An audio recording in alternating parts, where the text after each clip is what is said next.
ऐसा है कि बुनियादी स्वभाव भारत का जो है उसके आधार पर जो होगा, यानी भारत की आत्मा के आधार पर जो होगा वो आत्मनिर्भर होगा। आत्मनिर्भर यानी केवल स्वावलंबी और विजयी ऐसा नहीं है। स्वावलंबी में स्व महत्व की बात है।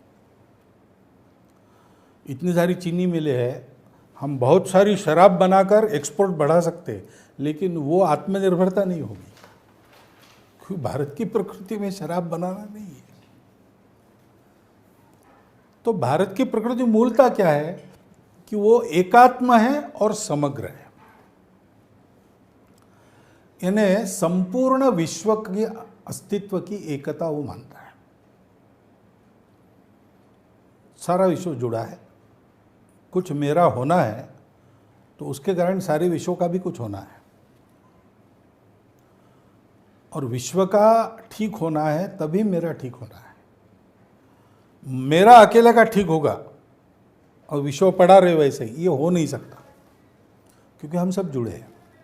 बाहर से अलग अलग दिखते हैं, है तो एक ही के आविष्कार, और इसलिए हम टुकड़ों में विचार नहीं करते और हम सबका एक साथ विचार कर सकते।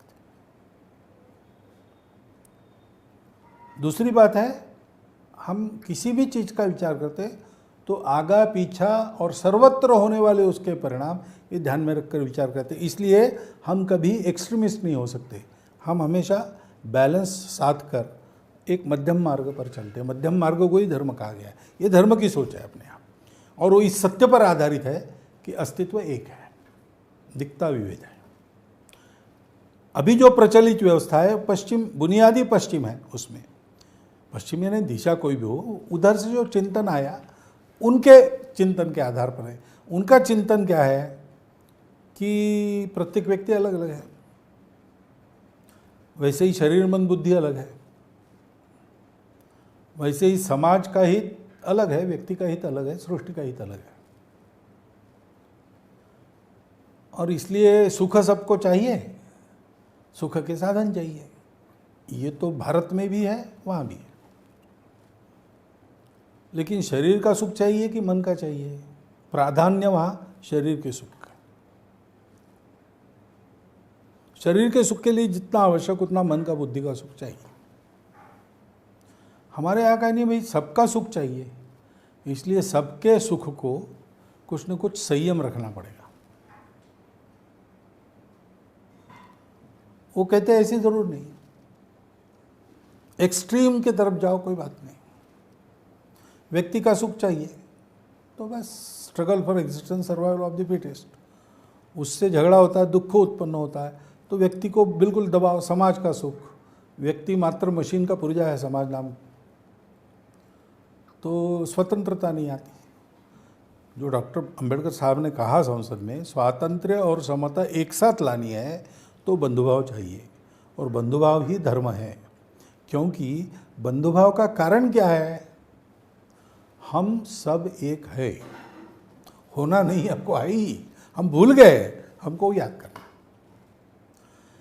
तो ये बुनियादी बात होने के कारण हमारे यहाँ हमने विकास किया।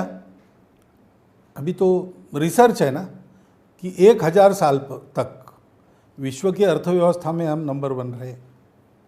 उस समय विश्व के बहुत बड़े भूभाग पर हमारा प्रभाव तो था ही, साम्राज्य भी हमारा बहुत बड़ा था, यानी पॉलिटिकल इन्फ्लुएंस देखे तो। लेकिन ऐसा सब होने के बाद भी हमने दुनिया में जाकर किसी देश को समाप्त कर दिया, ऐसा नहीं हुआ है। हमारे यहाँ के ढाके की मलमल अभी भी कंप्यूटर युक्त मशीनों में बनना कठिन है। इतनी अच्छी टेक्नोलॉजी हमारे पास थी, लेकिन हमारे यहाँ पर्यावरण की हानि नहीं हुई कभी, क्योंकि हमने सबका हित एक साथ साधा। उसके लिए सबके स्वार्थ की दौड़ को संयमित किया। सबको स्वतंत्रता मिली, लेकिन सबको यह भी मिला कि अपनी स्वतंत्रता का उपयोग सबको स्वतंत्र करने में करो। इसलिए हमारे यहाँ किसान अपने बीज खुद बनाता था। किसान हमारा बीज के लिए उसको कहीं जाना नहीं पड़ता था, वो अपना बनाता था, खाद अपना बनाता था, सारा अपना बनाता था।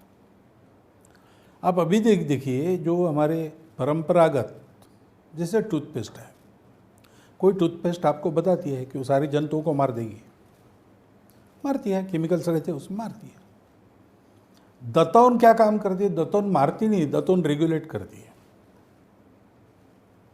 ये जो देशी बनते हैं कीटनाशक वगैरह, वो नाश नहीं करते, उनको नियंत्रित करते, वो हानि नहीं कर सकते। इस प्रमाण में उनका भी जीवन है ना भाई।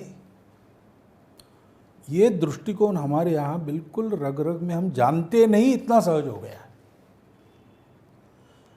विश्व में सारे संघर्ष समाप्त करने हैं, विश्व में सबकी उन्नति एक साथ करनी है, ये हो नहीं सकता। इस कगार पर विश्व पहुंचा है कि हमने 2 प्रयोग करके देखे, व्यक्ति को महत्व दिया नहीं हुआ, समाज को दिया नहीं हुआ, ईश्वर मानकर चले, ईश्वर छोड़कर चले नहीं हुआ, लोकमत के आधार पर चले, वैज्ञानिक आधार पर चले नहीं हुआ। तीसरा पर्याय कहाँ है?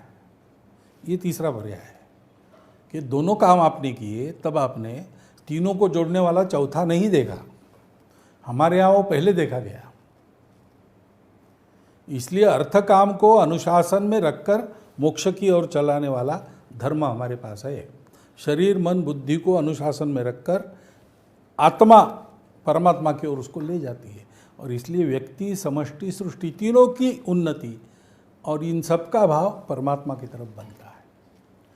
ये बेसिक दृष्टि है, उसके आधार पर हमको सारे जीवन की पुनर्रचना करनी पड़ेगी, सोचना भी पड़ेगा, रिसर्च भी करना पड़ेगा। और ये बेसिक दृष्टि है सनातन काल से चलती आई हुई, ये शाश्वत है। इसका कैसा एक्सप्रेशन होगा, आज का ब्लूप्रिंट क्या होगा, वो आज के परिस्थिति के संदर्भों में इसको बिठाकर सोचना पड़ेगा। ऐसे प्रयोग हो रहे हैं, ऐसे प्रयोग अभी तो सरकार भी कुछ कर रही है, हम भी कर रहे हैं, तो उसको आगे बढ़ाना पड़ेगा।